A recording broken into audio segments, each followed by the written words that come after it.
Hello, hello, my friends. AmyR here with Prairie Paper and Ink. Welcome back to my face and my card making space and a couple of simple cards using a few of the new release from Altenew. Their September release was fabulous, as always. I'll have a link to the release so you can check out all of the new products. Some of the things I'm going to save for future videos because there's some holiday products that they released, which love, love, love. More cardstock, etc. So I pulled out the Alluring Orchids Build-A-Garden set.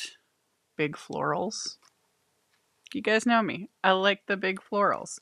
We're going to do some tone-on-tone ink blending using the coordinating stencil set. Pull out a little bit of splatter, all the fun things.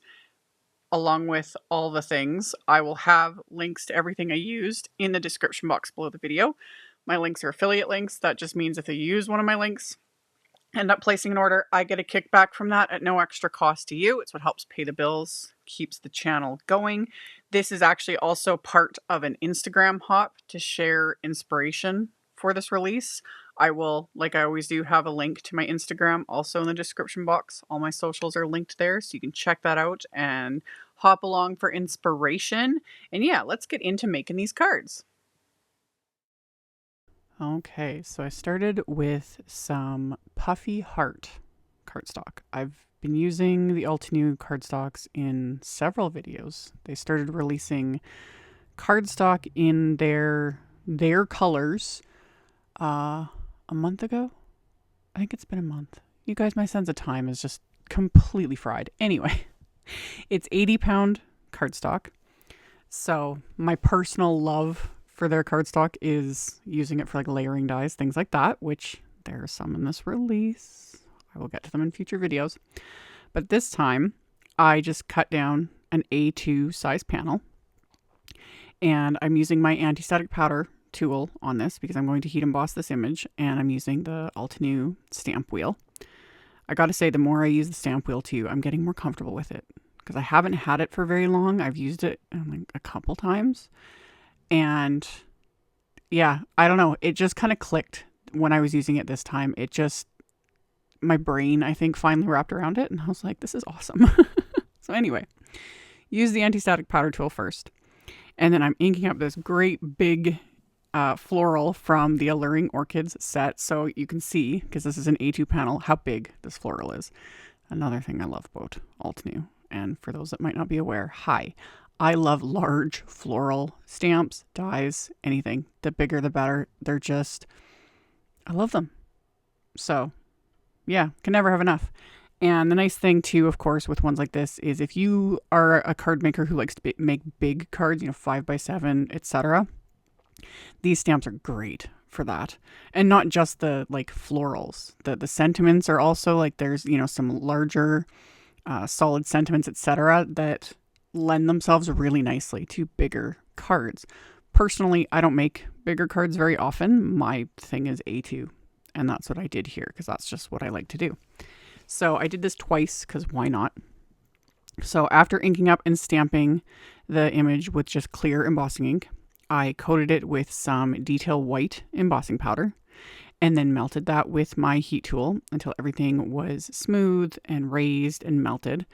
And so you could almost leave it like this.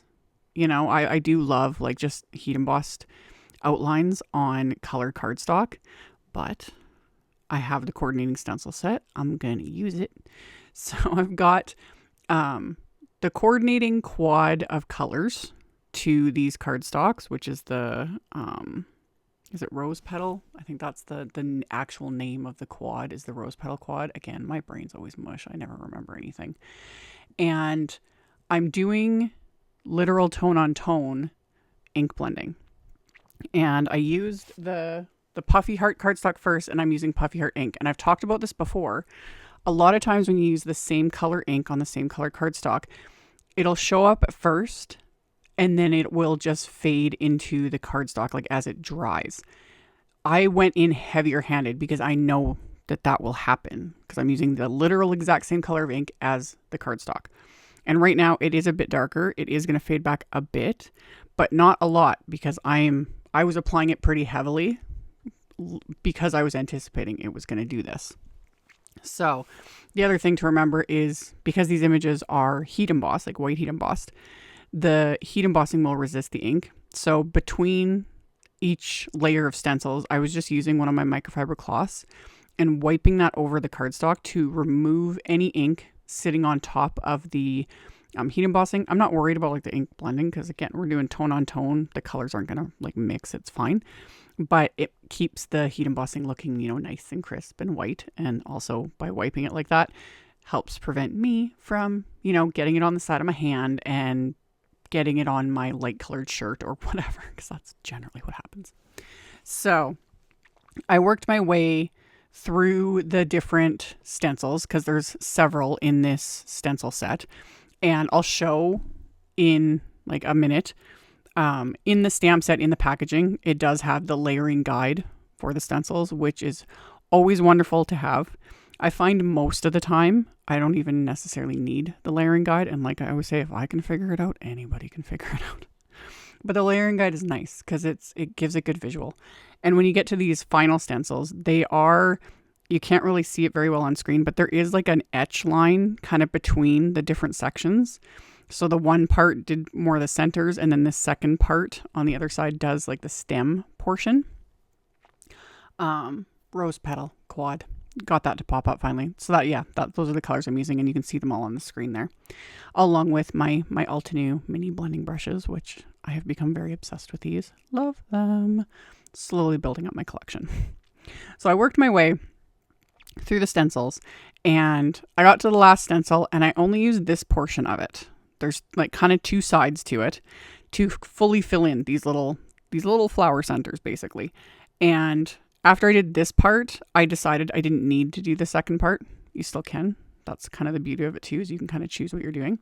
But since this is all like tone on tone, I just found that there was no point doing the other part. I just left it because it also leaves the centers actually a little bit lighter, like the original color of the cardstock. So once I was done all my stenciling, I'm going to put these panels back into the stamp wheel because the stamp set has another couple of stamps that do the detail, because orchids have that kind of dotty, I don't know what you call it. And I also, there's like technical like Latin names of all the parts. I ain't even going there. No, they're orchids, they're petals and flower centers. That's it, you guys. I got enough on my brain. Anyway, the little dotty details. And they're stamps instead of like stencils, because this is obviously a lot easier to do because I can't even imagine the nightmare of trying to do a stencil like with this detail. But with the guide for the stencils, this is included there, and I'll show that. It shows where these stamps go. See right there. And it lines them out, and they're labeled on the packaging, everything. So it's just, again, it's all thought out. I don't have to think so much. I loves it. So I got them all lined up. And then I'm stamping it. I'm going to ink it up and stamp with the darkest shade of that ink, and that's the Cosmic Berry. And this is what just brings it all home. Because right there, it was like, oh, perfect. It just finished them off. Love it. Love it. So fun. So repeated the process on the second one.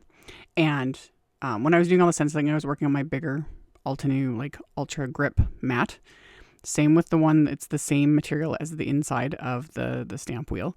And these do stain, just like your photopolymer stamps, because it's the same material, the same product. They are going to stain, especially inks in these colors, pinks and reds and purples. It's just the nature. When you are dealing with the beast that is red and in all of its forms, it stains everything. I'm okay with it. It gets there.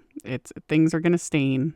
It's okay. Everything still works wonderfully. Just thought I'd mention that because I do get asked that. And you can't remove that either. Just use your regular stamp cleaner that's meant for photopolymer stamps, or just a damp cloth or a baby wipe. But don't use alcohol or harsh cleaners or anything like that on your grip mats or your photopolymer stamps. You could ruin them over time, and that would not be a good thing. Okay, back to the card. I stamped one of the sentiments from that set. This time I used the darkest shade of the cardstock, which was the Cosmic Berry. I'm loving that there's you know, we're getting matchy-matchy with the cardstocks and the inks. Things don't need to match perfectly, like I always say, but it's nice having options. So I'd heat emboss the sentiments. And then I pulled out a couple of card bases. These are top folding A2 white note cards. And I folded my card bases inside out so that the inside of the card is facing up. And I used some Altenew satin tape to tape the card base down so that it doesn't pop up, so that I could stamp this big floral cluster onto the insides of my cards. And I'm using the lightest shade of this quad, which is rose quartz. So did the same thing with the second card base, folded it inside out, put it in the stamp wheel, taped it down so that it doesn't pop up, and then inked up and stamped the orchids with that rose quartz ink. And then I shifted my card base to the top there just in case. This makes it easier to line things up in case I needed to restamp the sentiment, but it stamped perfectly, so it was fine. And it was just another one of the sub sentiments from that same stamp set, and that I stamped with the darkest shade, which was the Cosmic Berry. And then repeated the process, stuck the second card base in there, taped it again, because when you folded a card inside out, it don't want to stay where it's supposed to. So tape for the win. So I did all of that, and then splatter, of course, won. I was thinking about it while I was doing all the stenciling, and I was like, does it need it? It didn't need it to be splattered. But I love to splatter, and why not? Plus, I've been using this Altenew metallic watercolor set. I got this recently, and I've used it a couple times, and I want to use it more, obviously. And I was glad I opened it because there's like this dark kind of mulberry purpley wine shade that I was like, oh, this looks like Cosmic Berry. It's perfect. So any metallic watercolor, you need to add water to it, let it sit for a bit, and then really swirl it up with your brush to like get the color to start moving, because it's just the nature of metallic watercolors. So that's what I did. Added some water to it. I'd put these card fronts into just my splat box, and then I took my watercolor brush and swirled it really, really well, really working up that color until I just got it the way I wanted it. It's kind of hard to explain, but it's like you can tell when it's, you know, starting to really mix and it's less water, more color. And then splattered that onto both of these backgrounds lightly. I didn't go completely nuts like I do sometimes. Just a little bit of splatter. And then the bonus of this is the splatter has that bit of shimmer to it because they're metallic, which is always fun. So I let those dry. And then I ended up trimming these panels down. They were originally A2 size, so 4 1/4 by 5 1/2. And after the splatter was dry, I trimmed them down to about 4 by 5 1/4 so that my card base will frame it up a little bit. And then I trimmed the sentiments just in 2 strips. There is a coordinating die set available for this. I don't have it, so that made me a little more creative. You know, sometimes like we don't technically need all the things. I know a lot of you identify with me in, but we do. I do. You guys don't need all the things, you know, and I tell myself that too, and then I order all the things. Anyway, I cut the sentiments into sentiment strips since I didn't have because the coordinating die set die cuts the florals and the big sentiments.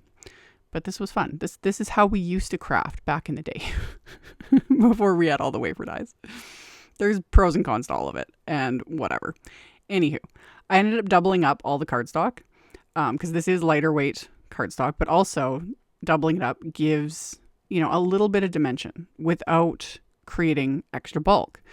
So I'd added a strip behind the sentiments before adhering it to the card front. And then I'd added a panel to the back of the card front as well, because I originally was only going to do it like this and just adhere it directly to the card base, but then I changed my mind. I'll get to that in a second. So after I had the sentiments adhered, I trimmed off the parts hanging over. And then I, of course, happened to have some baker's twine in my stash that the color just matched really nicely. So I wrapped some baker's twine under the sentiment. And then, yeah, Altenew foam tape ended up winning out, so I didn't need to put that cardstock behind the card front, but it's fine. It gives it a little extra stability and, again, a teensy extra bit of dimension to everything. So I put the foam tape on the back and then pop these onto the card bases. And then as my final little bit of embellishment, I'm using the Altenew Crystal Clear enamel dots. I'm going to have to order extras of these. They're just, especially with florals, because you depending on where you place them, they almost look like little water droplets. But I love them because, yeah, they're just neutral. They go with everything, obviously, because they're clear. And they just give a little extra shiny. Can't go wrong. So those were my cards. I love this tone on tone look. I haven't done anything like this in quite some time, and I don't think I've ever done it with like a layering stencil set like this. So this was fun. I hope you guys enjoyed it. Like I said in the intro, I'll have links to all the things in the description box below the video, so you can just expand that and check that out below if you're interested. And I'll see you all very soon in the next one. Bye. Thank you so much to my amazing Patreon supporters. For anyone that might be interested in supporting me over on Patreon, the link to that is in the description box below the video.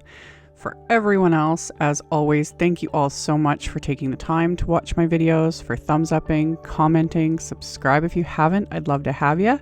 And here's a couple other videos for you to check out in case you missed them. Bye!